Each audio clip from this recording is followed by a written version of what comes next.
Welcome back. All right, it's 9:10 and we are ready to reconvene. So let's see if I can understand where we are. We have a recommendation, and that's the basis for our conversation. We have noted one place where we feel that we need to get some community input because it's new information, and that's the Goodman attendance boundary. We've had a little bit of discussion from some trustees about scenario A, alt, plus. Also known as KP. There you go. No, I'm just kidding, KB, that's not really true. So, we have had some conversation about a scenario A, alt A plus, and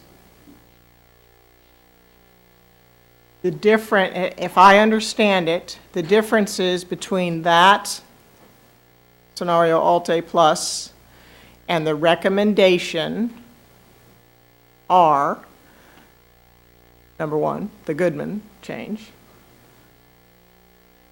Number two, Lakes of Austin Parkway. Lakes of Austin. Lakefield. Lakefield. Lakes of Austin Park, Lakefield. And then that little section of Lake Colony. And a small part of Lake Colony.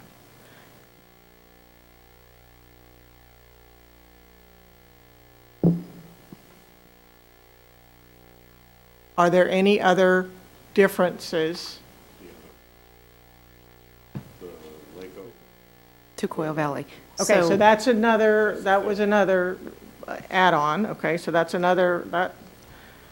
alt A plus plus. Can I interject here and ask the same question about that change? The Lakes at Austin Park recommendation, the same question I had before about the Lake O to Quail Valley. Is that something you guys considered? What would your thoughts be on that?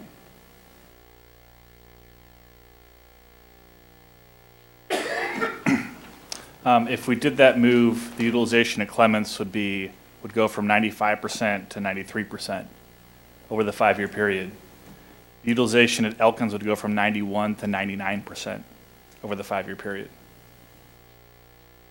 Because you're moving existing, I'm sorry. Yes, go ahead. It's Mr. just Leopold, moving the Lakes of Austin Park, which is already if we look at the current numbers at Elkins, we're at 96. I'm sorry, I'm trying to make sure I can read this. 96%, and then with the changes, we'd be at 86, up to 94%. And by adding those students from that area, it sets the bar that much higher when the projection starts. So it's Okay, so let me just ask for clarification. So then at the end of, in the 2019-20 year, you're at 96% at Elkins, is that what you said? let me correct that, 99%. 99%, I probably just misheard it. And then the Clements goes to 96. Correct, because Clements would be a more declining community because of the existing Clements boundary, and the Elkins boundary would be more of a growing community because of Riverstone. Okay. But And go ahead. I was going to say, Pat's already projected that the students are down in Riverstone.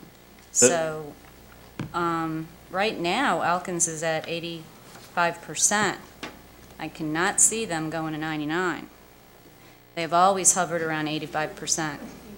Well, this is But based he's on the talking about if you live-in. move them. Okay, back in 2011, Elkins was supposed to be 115% today. That was our projection.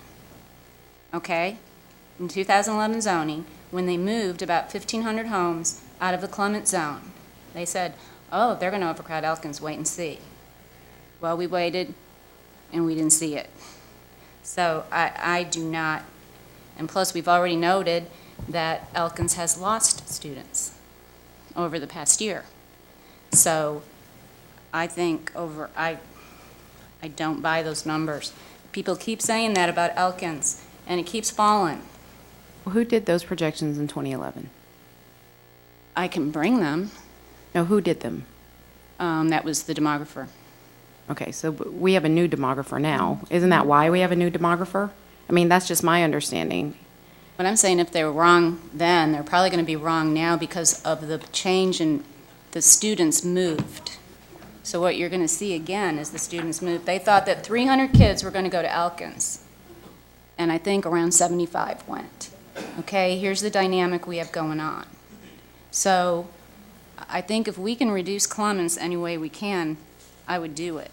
And I don't buy the 99% Elkins. Yeah, the question was, if you take what we're talking about out of Lakefield, Lakes of Austin Park, and you put them at Elkins, you said it went from 91 to 99. Now, how does that few kids explode a population of a school? Because we're just talking about those few kids.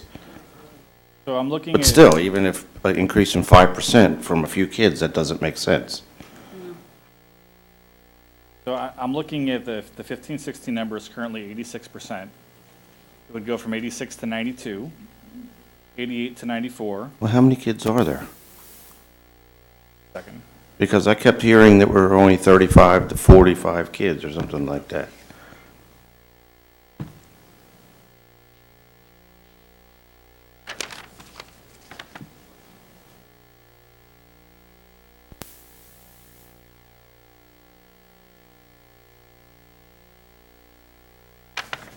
Okay. Yeah.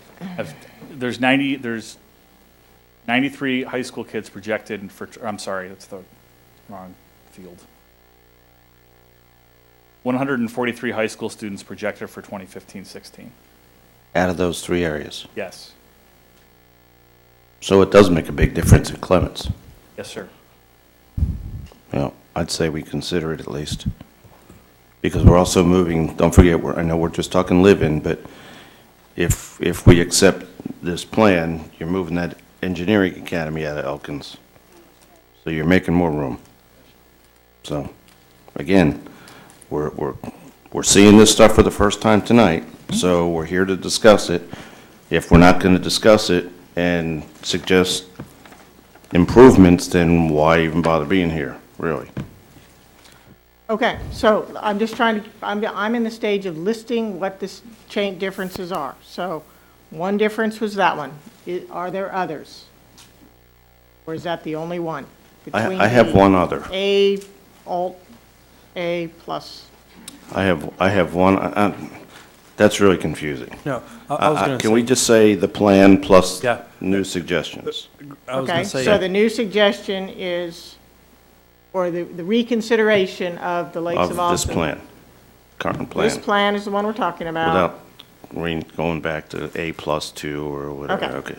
Because that's What just getting other, confusing. what other? There was items? something presented to us by a member of the community a month and a half ago to address Colony Bend, Colony Meadows, the neighborhood of Woodstream, the whole neighborhood, with the exception of two streets, goes to Colony Meadows.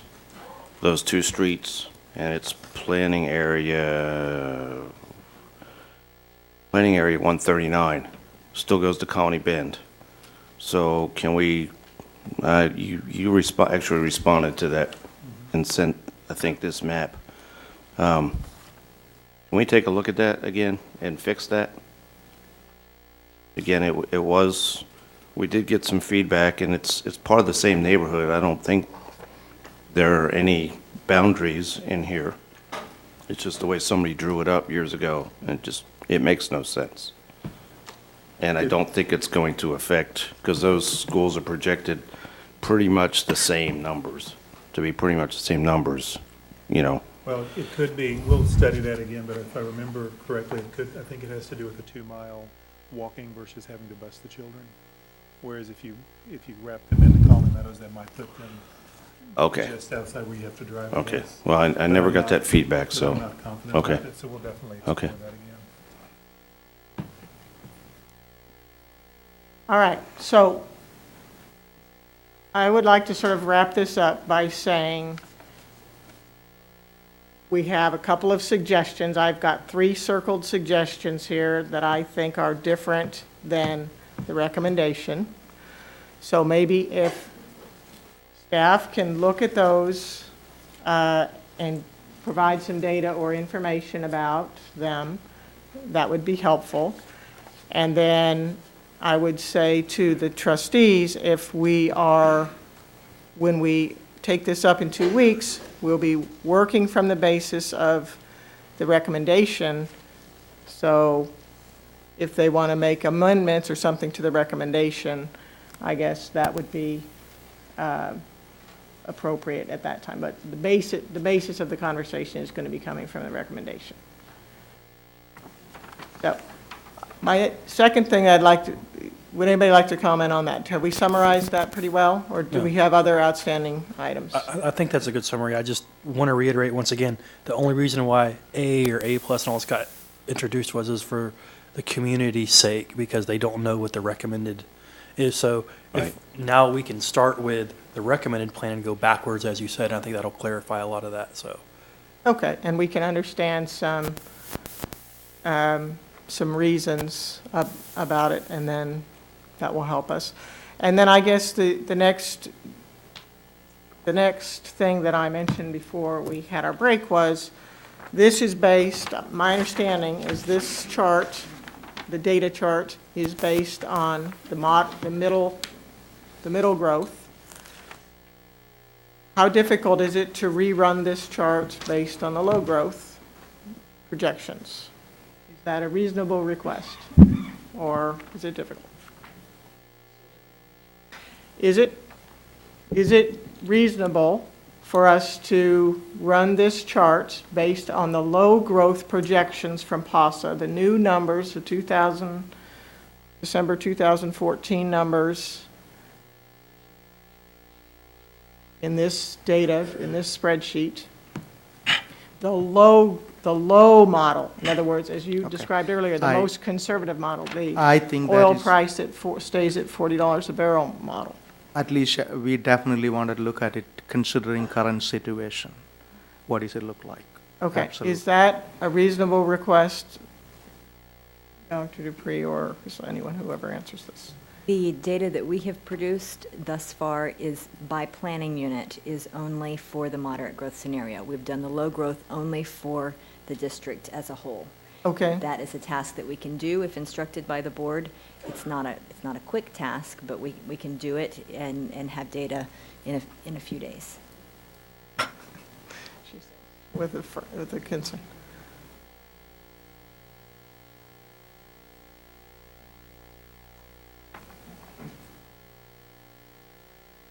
Okay, well, I'm kind of curious. Are other trustees Yes. curious about this? yes, Yes.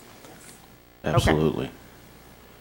All right, so armed with a moderate chart, a low-growth chart, and a review of these 3 items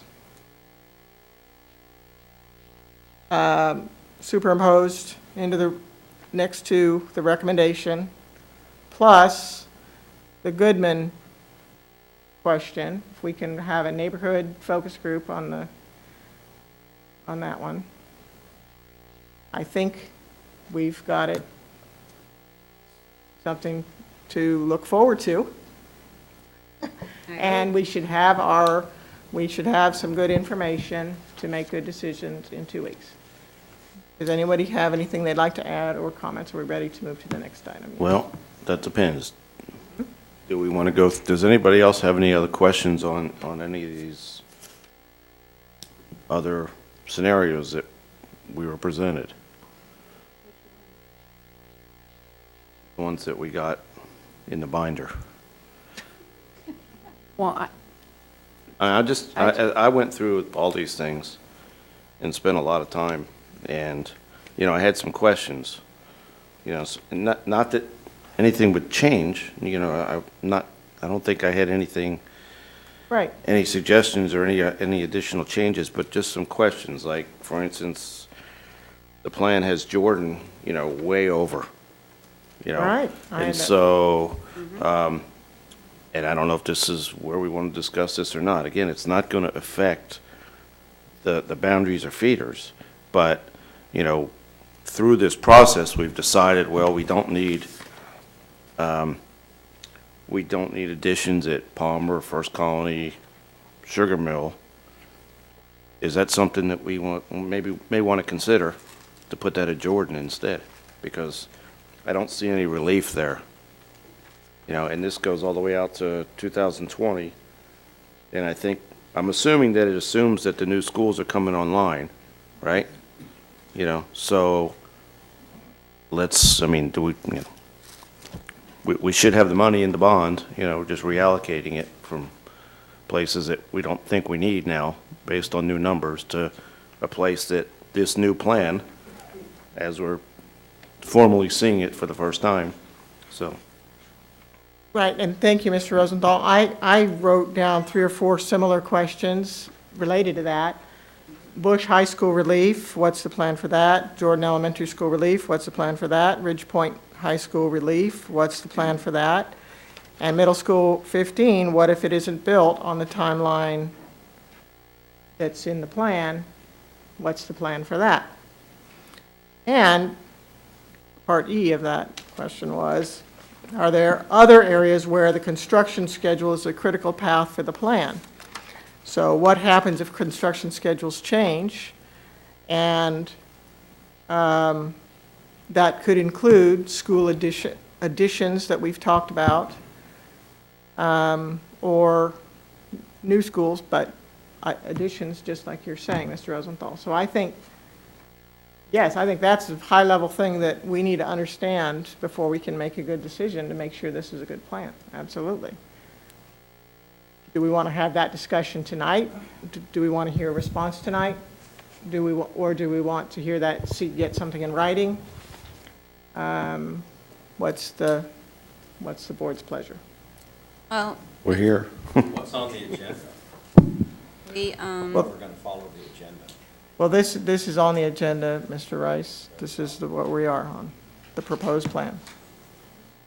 I think that it's not highlighted, but First Colony may be impacted if Middle School 15 doesn't come online when we predict. So, because we do have the apartments coming, and though we don't know what the apartments are going to bring, First Colony's already overutilized.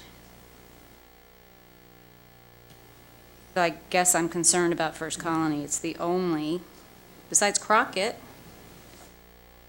yeah, as a matter of fact, it's the only one overutilized, is First Colony. So I guess I think we just put it on the watch list, especially if what goes with the economy, Middle School 15 gets delayed. If Sienna South delays, then 15 gets delayed. Right, And 'cause First it's no Colony is roads. going to have to absorb those students for a longer period of time. And those are for us who care in the district where kids are.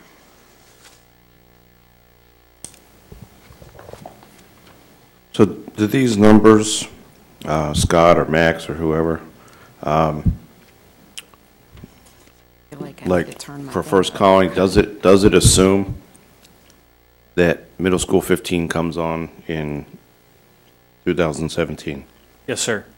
So that's where the concern comes from. If it doesn't, then, That's my understanding. Well, and I think these are all excellent questions, but I don't know. I mean, we can spend a great deal of time going over what-if scenarios tonight, but I think my view would be the best way, rather than for us to sit and make up answers, is to take the time and provide you written responses to your questions. Clearly, the plan we have before you is a 5-year look. clearly policy says that we're going to be looking at this data every year. So I think we can, again, we can have all these things on our list and our radar, but I don't know that we're going to have answers to all of them tonight, or even by the time we ask you to adopt the plan in 2 weeks, because we may find out we head into a very low-growth scenario, and these numbers all look very different. Or we may determine, for whatever reason, we're not going to break ground on middle school 15, and we'll address that as a comprehensive plan when we determine it's off schedule in a year or two. But in the meantime, we have a plan that says this is what we're going to do. And including, I mean, if you look at the list, there's very few red boxes. And the red boxes indicate those that exceed board policy of optimum utilization. So we're operating from the presumption that policy says anywhere between 80% and 120% is considered full use of the building. And certainly, we don't want to run at 120%, so we're going to be managing that and keeping the board well-informed every single year. But I think what I would ask is that rather than sit here for another hour and go over a lot of what-ifs, that you allow us to look at your questions. And Dave, I know you have some, send those to us. I'll be happy to sit down with you, or if you want to email them, we can provide, over the next week or two, get you written replies to all of those things so that you have good information to continue the discussion at the next meeting. Okay, I think that seems Yeah, reasonable. I'm fine with that. Okay. Mrs. Tossan, would you like to comment? One other point I wanted to make is that now that we have additional recommendations coming from the board, if we're going to get community feedback from the Goodman area, I think we're going to need to get community feedback from those areas that we made recommendations on, because those are new recommendations that were not vetted before. So is that what we're suggesting that we want to do? Well, it depends if we want to follow policy or not. I think the recommendations I made follows policy, reduces splits, keeps the schools together, keeps them on a clean Policy feeder includes pattern. feedback. Hmm? Policy includes feedback. I mean, that's why we talked about the Goodman issue. The Goodman issue wasn't presented to the community. We didn't receive feedback from that area on that change. These are. So just Goodman is what you're asking? No. So if we go back to sending Palmer kids to Quail Valley instead of Lake Olympia, that's not something that was presented previously. If we look at lakes at Austin Park and Lakefield, I mean, If I might interject, let me kind of go down the list. Lakes of Austin Park, following the introduction of Scenario A, registered strong opposition to leaving Clemens High School. They are on the record without a doubt about what their position is and what they want to happen. I don't see the need to go back and revisit that. We need to communicate perhaps somehow what the conversation would be, but they've weighed in significantly on their viewpoint. Lake Olympia has weighed in substantially on their viewpoint related to Elkins. not really. During some of those meetings, they have also registered a desire and an interest in going to Quail Valley. Okay. But it's not To Lake- something that we've shared as part of this scenario. So I think it would be appropriate to get word out within that community and maybe do a local session to allow those folks to come in and say what they think about it. Colony Bend, that's not something that's been broadly discussed. We may determine there's other issues there that we may not want to move forward. But I think if we do, we'd want to visit with those folks. So those are really the three areas outside of Goodman, and I think. Wasn't Lakes at Austin Park, we included Lakefield? That- What was that- the other? that whole That region, is the whole so area, that whole okay. region, yes. So the whole area was allowed. Okay, so that just was a point of clarification there. I wanted to be sure that if we were going to revisit this, that we weren't getting outside the realm of things we had discussed with the community. Okay, all right, can I follow up? Sure. Okay, so the decision principles in FC Local work toward common feeder patterns throughout the district, attempt to assign entire neighborhoods to the same school, consider students' proximity, minimize the number of repeated attendance changes, Attempt to ensure the student zone to campuses are not moved or negatively impacted when distributing programs among schools. Utilize natural and man-made elements as boundaries. Utilize projected student enrollment and capacity as principal measures. Promote reasonable balancing of enrollment among schools to avoid overutilization. Consider the unique needs of the student population of a given campus, which may not be reflected. That kind of applies. That's what you're using for Willow Ridge and Marshall. Okay? Let's just make sure we understand that. It really doesn't say anything about what the community, I mean, sure, we care. We want feedback, but that's not one of the driving things here. Feeder patterns is the first thing. So again, I have nothing, it doesn't affect me, okay? But we're either going to do the right thing or, bow to pressure. All right? I would just, so I assume that was for my benefit. Just asking, because when we had the conversation, when we looked at, annual review and that kind of thing, and we talked about Goodman, I mean, that was the whole point we made, right? Was that we wanted to go back to that community if it was something new. So I don't think any of us are bowing to community pressures. I think we've all had our share of emails, and we've looked at the feedback, and, in my opinion, both A and B followed policy. So I think it's just a matter of looking at the best long-term solution. So my point for suggesting that was to just be sure that we didn't bring something up that was brand new that the community hadn't Right. seen, so that they don't feel like that we're just kind of trying to railroad in. Right, and the only thing would be those Yeah, things so to that's what I correlate. want to make Right. sure of. So Right. I think they need to have their opportunity to weigh in, and how it goes is how it goes. Okay, so we've got a recommendation. We're going to get a little bit more information. The recommendation will come to us in the same form, or the same recommendation will come forward in 2 weeks. And if there's individual tweaks or changes, we can make individual motions, I suppose, if that's what it boils down to. Is that what I'm gathering? Okay. So the second thing we have is the attendance boundaries, which is the clip of things. So that is clearly identifying all of the attendance boundary changes that go along with the implementation of the plan, year one, and the elementary school 47 new school boundaries. Okay, so we've pretty much discussed that, right? So we understand that. That's what the second thing we're voting on. Then the third thing is the policy that has to do with the implementation, which is in the vernacular, the grandfathering policy. Do we have any discussion about that, or do we have anything to say about that? There was a term used in there, shall, and I don't know if that was something that was supposed to be maybe the word may. Which page and what line are you on? I don't have it in front of me, but it was along the lines of, let's see here. During the first year of implementation of a new attendance boundary, a student who is entering the 9th grade and is younger sibling of a student who remains at his or her current campus, as described in item 1, I probably should have read that first, but shall be eligible to attend the same campus until the younger siblings graduates.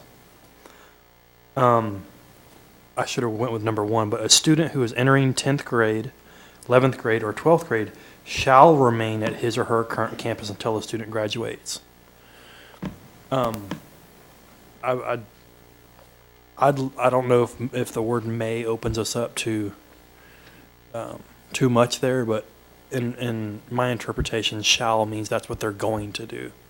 And I will tell you that was intentional. We had an extensive dialogue about this because we were debating may or shall. because of the numbers and the risk at maintaining the proper caps and not blowing our enrollment projections at these schools, we want students to continue at their high school where they currently are and let the transition go as planned with the ninth grade moving up. In some situations, we believe that we would have scenarios where if we say May, students might leave their current school to go to the new school, and that would cause problems enrollment-wise at the new school. We believe that over time, we might come back in several years after all this transition is through and maybe ask the board to change the word to May to provide a little more latitude. But we believe since this is such a massive district-wide shift, we need to ask students to continue where they are until they graduate, especially at the high school level. But it also could affect some elementaries and middles pretty significantly as well and cause overcrowding at other schools if we don't enforce a shall. Okay. Appreciate that, thank you. Do we have other questions about this policy? I have a question. On page 1, attendance boundary changes 3 and 4 in that section. Do these things conflict? Because it's talking about an approved interdistrict transfer shall attend his, her assigned middle school till the last grade is completed. And then on number 4, it says a student who is entering kindergarten through 8th grade shall be reassigned. So I'm confused if those things conflict, since middle school is referenced in both of them. One is saying they'll stay, and one is saying that they'll go. The one saying they'll stay is on, if the child is on an approved interdistrict transfer, they will finish at the school where they're on the approved interdistrict transfer and then move to the assigned campus that could still be in that same feeder pattern, or if it is a different campus, they'll go to where they're assigned based on their address. And then students in the second provision, students that are in K through 8 will, the coming year or the year of implementation, the year the school opens, go to the school where they are now zoned, or if it's a feeder pattern boundary change, go to the school within their new feeder pattern. Okay. I have a question. All right. I'm also confused on number 3. Okay, it reads, a student currently on an approved intra-district transfer shall attend his, her assigned middle school, which I'm thinking is the one they attend due to the transfer. What you're saying is they can stay there through, say they're 6th, they can stay there through 8th.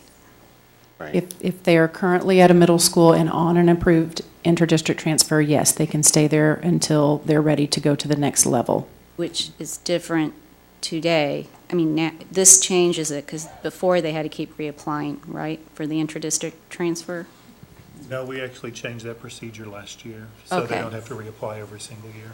So then, I'm with Grail, I don't know why 3's not moved up to it kind of fits better under there. Doesn't really have to do with an attendance boundary change. Right, it has more to do with the transfer, with the student under a transfer provision. It kind of supersedes 4 is what it does, really. I mean, it Right. takes precedent over 4. Right, if, in For the that situation specific- of being on right. interdistrict transfer. Right. That's why when I first read it, I was confused. So maybe it should go up to the beginning section, or, I don't know, that's just a thought. Okay. The other, do you have anything else? The other thought that I have on this is that students that have been in a middle school for 2 years and then will face leaving that middle school and going their 8th grade year to a new middle school with potentially having to break into that whole system, that seems difficult to me. In the past, we've done some grandfathering of 8th graders or rising 8th graders. Was there any thought given to that, and is that a possibility? One of the things that we discussed and the concern we had, which led to this recommendation, is the instances where those students would then be entering into a high school feeder with a very small cohort of kids because they didn't make the transition in that 8th grade year to the school that would be going to the new feeder pattern. And getting them as they're moving into a larger group or cohort of students. Pool at the high school level to not have those connections and be moved into that cohort. Is that transition into high school? And do we have any idea of how many students this is going to impact? I don't have that readily available, but we can absolutely get it. Are you, for your question? Well, I'm wondering in that context, I don't want students to have to go from being in a small group, going into a large group. Obviously, that's not ideal.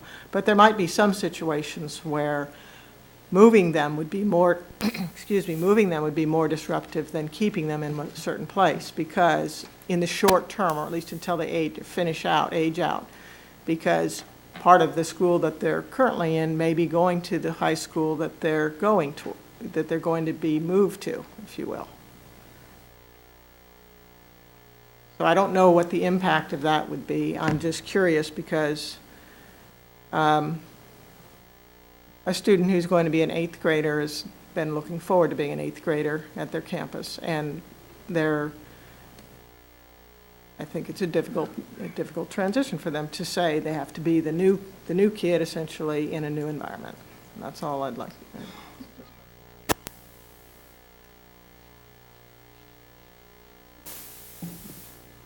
The only other suggestion I have is that in number 3, when we say, this is just wording,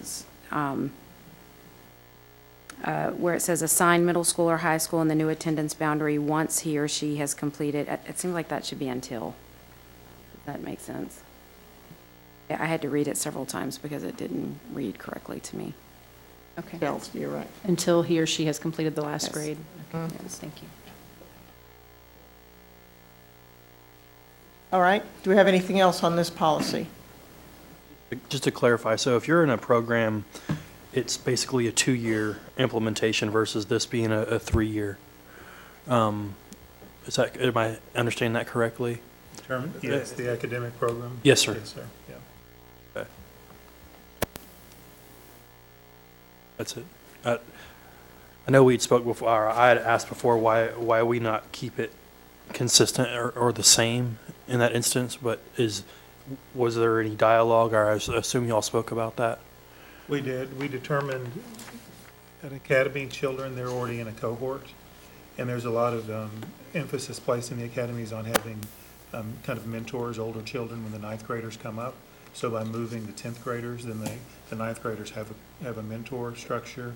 The other, really probably even more significant issue is that the current 9th graders are the leading edge of House Bill 5. And so to let them continue where they are, they're going to be kind of foundering without even a solid pathway to be on.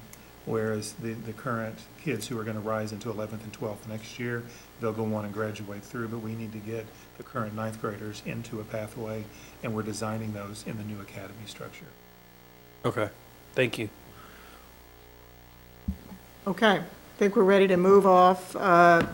In my mind, that was 6C. And then now we're on to 6D, which is revisions to board policy CV local, which is small business enterprise program.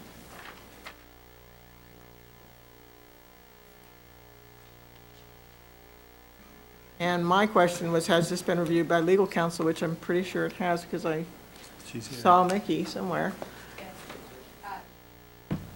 That would be a thumbs up. You have to be at a microphone. I'm sorry, Mrs. Morris.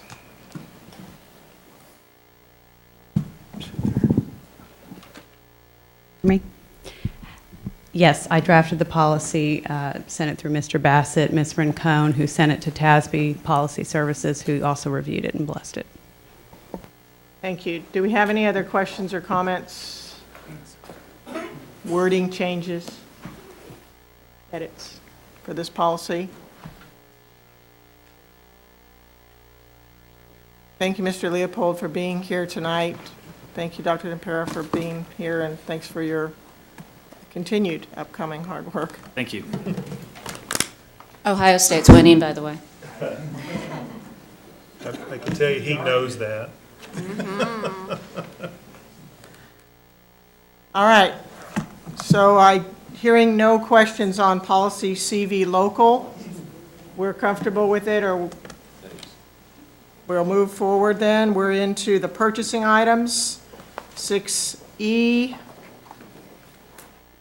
For those following at home, that's page 35. Page 36 is the first one. It is the color guard uniforms and associated supplies. There's an amount of $60,000. We have the background information. I assume this is for all, supplies for all the high schools. Yes, yes, that's correct, Ms. James. Thank you. Do we have any questions on this item? I'd just like to mention on that item that you will see a revision on this at the 26th meeting, because we're adding 5 vendors to the list of vendors. Thank you. You did, it was mentioned somewhere in our materials that there might be some additional vendors that came in after this was published, so. Correct. All right. That would be good, because some of these at the bottom of the list look like they were ranked kind of low. That's in true. some areas. All right, do we have any questions on this one? All right, moving on to the next one then is, this is the district-wide wireless and infrastructure upgrade. And I'm scrolling quickly, hopefully not too far. Do we have questions on this? This is quite a significant amount. Yeah, I'd like to just hear a summary from Mr. Pham on those, both those, 2 and 3, E2 and 3. And 4. The number 2 is the wireless district wireless infrastructure upgrade. These are the access point as well as associated equipment, hardware that we are purchasing so that we can apply for the E-rate in time for the E-rate, this coming E-rate opportunity. If in the memo, I explained that we have an opportunity to have $6.5 million discount. But we have to spend $10 million in order to get that 6.5, and these are specifically to make sure that we get the application in time in March, if I'm not mistaken. And how much of the bond money was allocated to this? This is 2014 bond, 2014 one, right? Steve. Yeah. Okay. For the network, for the wireless and infrastructure upgrade, 22.1 million is what was in the bond for 2014. So we'd be, spending close to half of that. And how much more do we have? What we do is the next step in this project is to go into detailed design and see exactly what other equipment we need to do in order to build out the infrastructure completely. And then we're going to be proposing another set of equipment, and then as well as there's a third piece is the professional services, where we asked the cabling vendors to come in and actually start cabling the schools. At the same time, what we're going to do is we do the wireless, we're going to do the security cameras at the same time, because once you open the ceiling, we need to we want to open it one time only. Okay, so you spend in 10 million, but you're basically getting free, quote unquote, back from our tax dollars. That's correct, sir. So what are you going to apply that to? Some of this additional work that you're talking about? Yes, sir. Okay, so we won't have to spend bond money for it? Try to spend as little as we can. Okay, cool. I have a question. Yes, ma'am. On the E-rate funding, what schools can we spend that money on? They have a new E-rate program where it is applicable across the district, not specific schools. Awesome. Thank you. As part of the item, you mentioned about annual recurring costs. Yes, ma'am.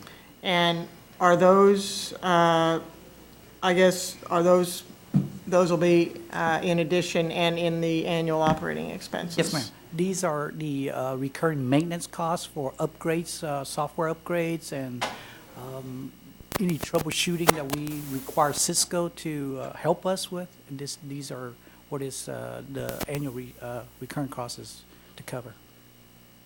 Okay, but we don't have an amount for that. We don't have it yet. Yeah, and- because we don't even have the stuff yet. That's but correct. I suppose that would be coming to us in the future. Yes, ma'am. And what we would like to do is, once we get all of them together, then we ask Cisco to provide us with one quotation instead of two different quotations. Two pieces, okay. Thank you. All right, so that's the wireless. The next one is the teacher laptop initiative. So can you give just a little summary of that, please? So I provided the board with the memo on the kind of teachers' computer ages. We determined that there are over 2,357 teachers' computer are 5 years and older.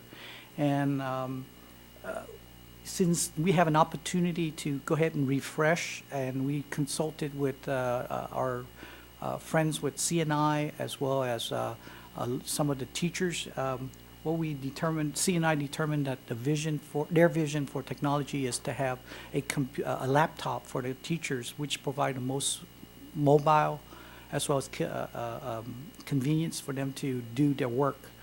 And so what we did is, instead of piecemealing it, what we propose is to replace all of the teachers' computer with laptops with docking station and associated equipment such as CD-ROM and et cetera. So we came up with a proposal of providing 5,000 computers at about $6.1 million, or the project, $6.1 million for the cost. Okay. I'm somehow missing it says supporting documents, evaluation scores, but I don't have that. Do you guys have that? So, look, right there, stop. And We do have that in the procurement department, and we can provide that for you. okay, I'm sorry, I think that was just an omission that was right, in you probably that. just missed that page, Yeah. because it might have the breakdown then, because we didn't see about the docking stations and the individual. That's correct. Are these going to have docking stations? Yes, ma'am. Does that add, how much does that add to a laptop? What kind of laptops are you buying? Probably JoJo can provide you with exact, because we had an extensive evaluation of the models. We're going to go with the same one, right? With all We're going of to go with the same one, aren't we? same one. Same laptop, right? For they're all- everyone. For everyone, that's correct. Same I'm sorry. thing for everybody. right? If you want to know models, we're going for the HP. 1,200? That's reasonable? Now, the laptops is only about $667. We have the one-time setup cost of the docking station, all of the components that goes with it, right? So docking station alone is $110. Monitors, so it's a whole setup. But if you were to replace just the laptop, it'd be about $700. The docking station, the monitor. Right. Okay, just kind of CD like, drive. just kind of like what my hubby has at work. Right, it's a whole bundle, right? It's Nice a whole and, package. nice and neat. Those And we can teachers will love also, it. we also provide with lock, cable locks, to make sure that stays put. What are you going to do with the old ones? So the ones that are usable, we're going to redeploy them. And basically, within the schools, we're going to start replacing some of the older computers that are not up to par, if you will. This is for every teacher or certain teachers? Or All teachers, all teachers? specialists. Okay. And Oh. the fine arts, is that going to be coming separately to us? The computers for the fine arts and the docking? Remember, we got the separate memo? That was Yes, in your that, memo. That one, we, The laptops for fine arts is included in this. Okay, good. What's separate is the projectors. Fine arts classroom, because they have high ceilings, require a different projector. So we're looking for that. Okay. So that'll be a separate installation, but the deployment for laptops will be the same deployment as this one. This is including the fine arts. It is, I thought. I mean, it is included, but the projectors is not. Projectors are not. Projectors are Got separate, it. yes. All right, Mr. Rosenthal. You said something about monitors, Correct. but they're laptops we're buying, right? Yes, with the docking station, we are also getting a monitor. So the teachers have the option to put up the content on a monitor. It's a bigger screen. The laptops come with only a 14-inch screen, so that's inadequate, for a classroom environment. So Got you. Okay. The larger size are All right, thank you, Mr. Lamb. The next, we good on that one? We're ready to go on to the next one, which is the network firewall. Okay, this one is to replace our current firewalls and provide additional features that we don't currently have right now. That's including intrusion detection and intrusion prevention. Our current firewalls are very inadequate. It is so inadequate that we have to make decision which schools that we have to filter and which one we can't filter. The reason why that they are inadequate right now is because of the advent of Google and Yahoo turning on the encryption. And so in order to actually filter those and look deep into it, you need a bigger size box, if you will. Right now, when we turn all of our schools on, it craters the equipment. In other words, it just basically rendered useless. And so we have to make a decision. Without this firewall, we will be in SIPA problem. Yeah, because we're in compliance with them. We are not providing the adequate protection. Okay, thank you, Mr. Pham. Do we have questions on this one? All right. Last one is the Adobe Acrobat, and this is just an annual renewal. We have an opportunity to go ahead and lock in the rate, and so we're going to propose 2 years with an option to renew next year. So this is needed. If you remember last year, our CTE kids are using them, and they get certification off of them.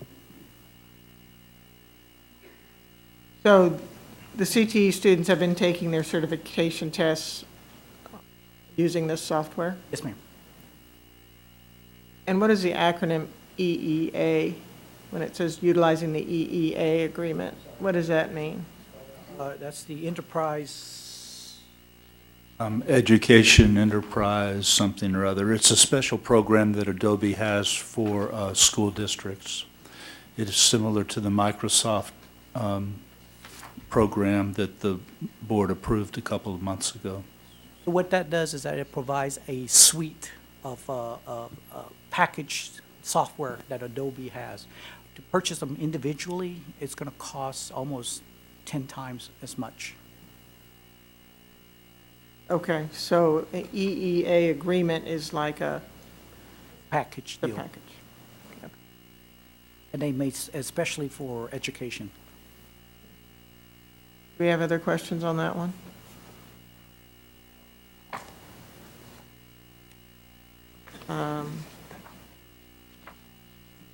Okay, and was this one done through I'm not sure why there's not evaluation of vendors. Adobe makes that EEA program available through the Texas Department of Information Resources. It's a DIR contract that is offered through CDW. Okay, So that's the only way that the school district can get this special educational program. thank you. Thanks for explaining that. All right, do we have, the next item is the minutes, I guess. Do we have any questions or comments on the minutes? I'm really open to anything. I'm pretty laid back. It's early for us. We can go home, watch the game. Okay, so next we have community or audience items. So, Mrs. Porter, what do we have? Have any of these people told you that they've left? One did. So we had 10, there was 9, and so. Great. Okay, so how many? So we have 9 people, and we have 15 minutes allocated to this, so that allows 1 minute and 40 seconds per person. 1 minute and 40 seconds. 1 minute and 40 seconds. Uh-oh. Who's got a stopwatch? And I do on my phone. This is a flaw in the switch to the laptop plan, isn't it? Oops. I almost got it. 1 minute, 40 seconds. I'm gonna beat you. It's coming. Set it to timer. Okay, got it. All right. So we have an opportunity for audience items, and we will start. Chi Ping Lam is the first speaker. You have 1 minute and 40 seconds.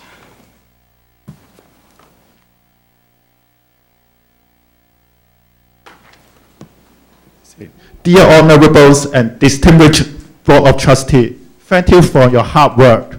So for making Fort Bend ISD one of the best. So I'm from the Old Orchard communities that we are currently from the Austin and Garcia school zone. And we are very happy that the final recommendation keep us in Garcia and Austin. We believe that it is the most logical choice. We are a small communities that is built out in 2012. And we are currently west of FM 4064, and FM 4064 is our current only outlet to the outside world. So, and both Garcia and Austin are only 1 mile away from our communities. So because of the proximities, our members are really enjoying that a short distance to school that is really convenient for them to, and our students as well. So we are happy that the final recommendations made the right choice, keeping us in the Garcia and Austin High School zone. Thank you very much. Thank you, sir, for being here tonight. Our next speaker is David Chow. Maybe I'm not saying that right. CAO. Yes, that's correct. David Chow, that's me. Thank you very much, President James, trustees, Dr. Dupree, thank you very much. I wish I were as happy as that gentleman, but frankly, I am not. I live in the Commonwealth area.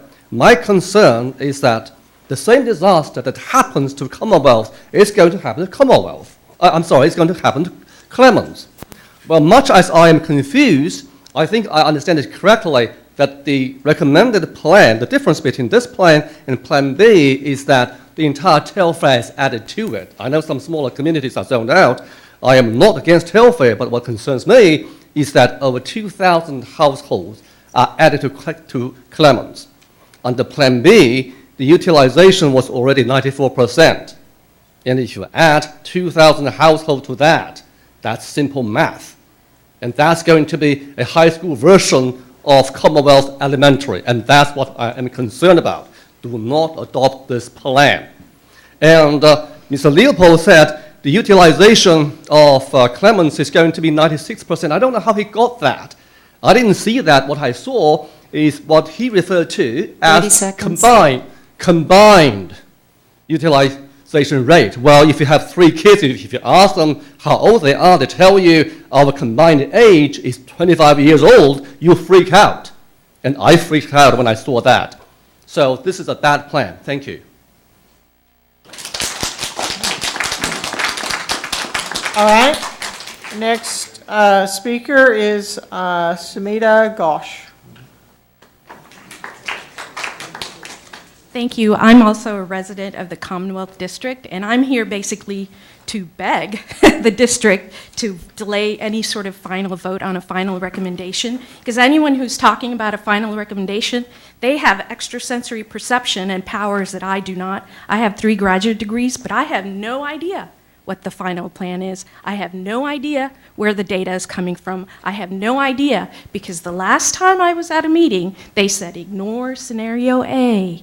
Ignore scenario A, and now we're back suddenly to scenario A with 500 different modifications, which anyone would have their head spinning in the last hour. And ultimately, you know, you said the conversation doesn't require community feedback, but I was handed this agenda. The last item on it is that Fort Bend ISD will be a collaborative, efficient, and effective learning community. And that's just not going to happen if you rush to a judgment or a decision on any recommendation, again, which the public has had no input on in 2 weeks. So I'm here to just ask them to delay the vote, to get numbers, get projections. We have our own data team, which has been asking 30 since seconds. Plan A. Since Plan A, can we get access to the raw data? I've only had one SCS class, but there are people who've had a lot more who would love to get these data. And they would be willing to free, validate, audit, do everything to help our paid contractors to make sure that this process complies with the goals. And finally, it was interesting to me that you mentioned what will we do with Willow Ridge and Marshall. I see nothing in the last 4 years that has Thank you, changed the ma'am. answer to That's that time. question. Thank you so much. Our next speaker is Jay Clancy.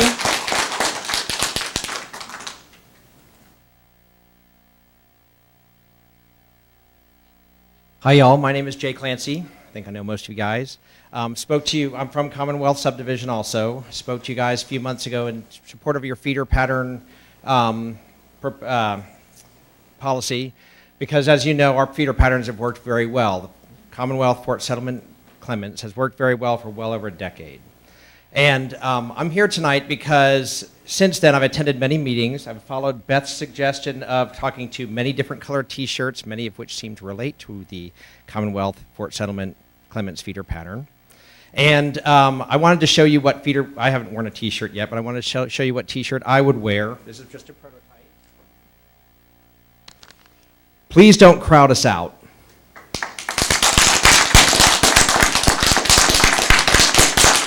And the reason that I bring this up, and you guys know that we come from Commonwealth and we have experience that our school has been crowded out because the boundaries were drawn so big at the beginning that we were over capacity almost before we could do anything about it. Now, we have friends in Telfair. Don't look at me like that, we do. We have friends who are stoners. 30 seconds. If you fit, welcome. But that's our concern, is I think that we look at the numbers, Scott, that you guys come up with, and we can't shake the feeling that we're going to be crowded out of our school just like we were crowded out of Commonwealth. So I'd like to ask you, please consider that when you vote. Thank you. All right, the next speaker is Chris Hayden. Evening. The district has never released the data used for these rezoning plans. We've been assured that updated data would be available in December, yet it still remains unavailable to us. And I'm talking about the raw data, including the methodology. Per our own research, utilizing only available resources, we cannot attain the same projected utilization rates that are coming from the third party. Transparency has yet to be present in this. I mean, we've been assured by several of you, time and time again, that the raw data would be available and that it's coming, it's coming, it's coming. You saw tonight that it's not even here, and yet you're ready to make a decision. I can't help but think that there's a question of accuracy here. Clement's utilization of functional capacity was 94% in Plan A. Numbers that you've given to the public, 94% for year 2018. It starts at 95 for 2014, 2015. It starts at 95 and goes to 94. That included a 2,700 unit increase. It still remains at 94% in Plan B with only 900 unit increase. How does it remain at the same percentage? 20 seconds. When you go from 2,700 units down to 900, how does it remain at the same 94% utilization rate? And you yourself mentioned that a 5% plus or minus concerned you. Well, at 94%, we're at 99%. I don't want to see the fire marshal have to do what POSIT couldn't in another year. Thank you, sir. Our next speaker is Wenjin Chu.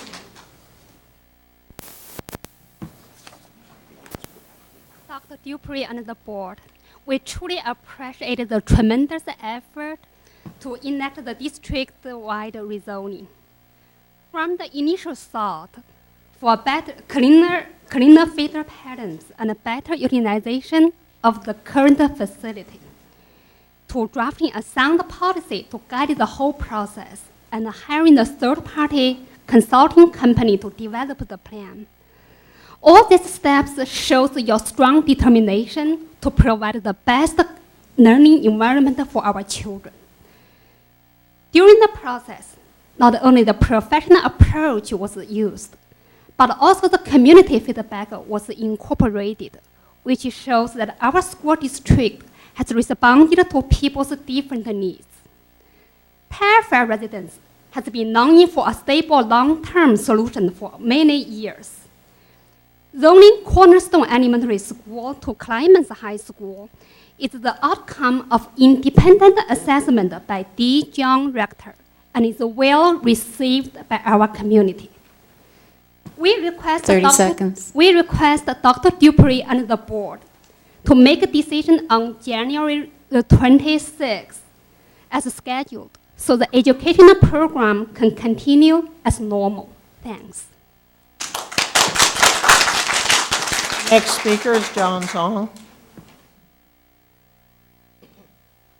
Good evening, Dr. Dupree and Board of Trustees. Thank you for the opportunity for me to speak tonight, and thank you for the guidance and patience throughout this challenging process. Zoning Cornerstone Elementary School to Clemens High School makes sense for the whole district and the Telfair. It's the outcome of a data-driven process with more comprehensive and balanced community input. Cornerstone Elementary School, Satasha Middle School, and Clemens High School are all very close to Telfair, with Telfair centrally located, and 14 middle schools and 11 high schools in the district. We understand that some splits between middle school and high school are unavoidable. What's really important to us is that to keep the Cornerstone cohort together and all the way through. At the same time, as students progress through middle school and high school, 30 they seconds. will also have opportunity to make new friends. We are fine with this arrangement. Thank you for that. Now, we have spent over 18 months in this process. Now it's time for us to wrap this up and take actions. I know a lot of kids in the district are still wondering which school they are going to attend in a few months. Thank you and good night. Next speaker is Mahesh Iyer. Good evening. You know, when I was filling out the form, whether I was for or against, it's been a long evening. I think this process really highlights over the last 18 months what the board has gone through, how much community feedback data you've received.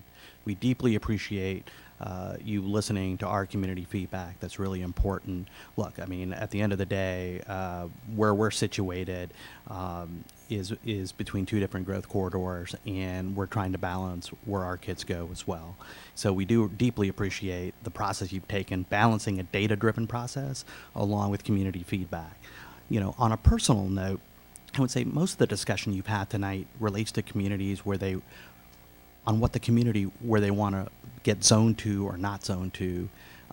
You know, I find it a little bit more sensitive when there's another community that wants to spend more of the time trying to figure out how not to get somebody else zoned to their community.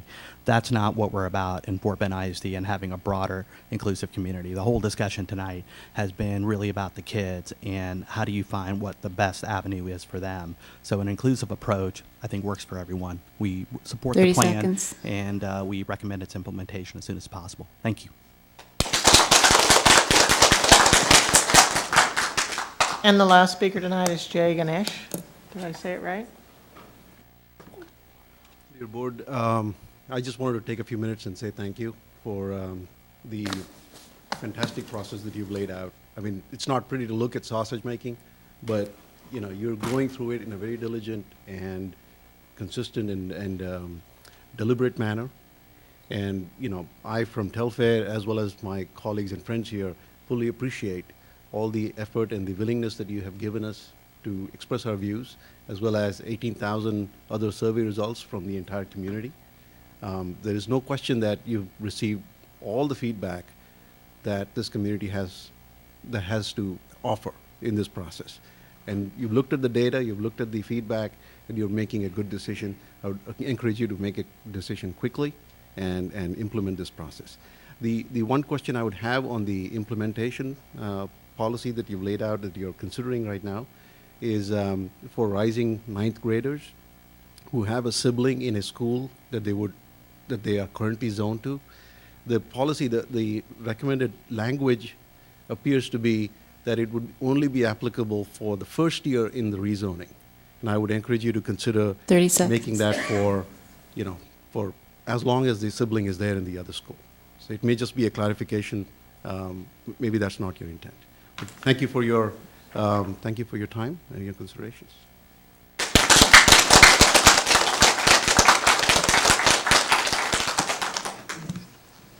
Mrs. Porter? Madam Chairman, I just wanted to let you know that two gentlemen asked to speak, when this agenda item came up, and they were not signed up to speak, and that the policy and the board operating procedure is online about when to sign up and how to do that. And I'd be happy to explain it to them after the meeting. Okay, that would be great. Thank you for sharing that. I think that concludes our business for tonight. Do I have a motion to adjourn? Motion and a second to adjourn. All those in favor, please say aye. Aye. Meeting adjourned.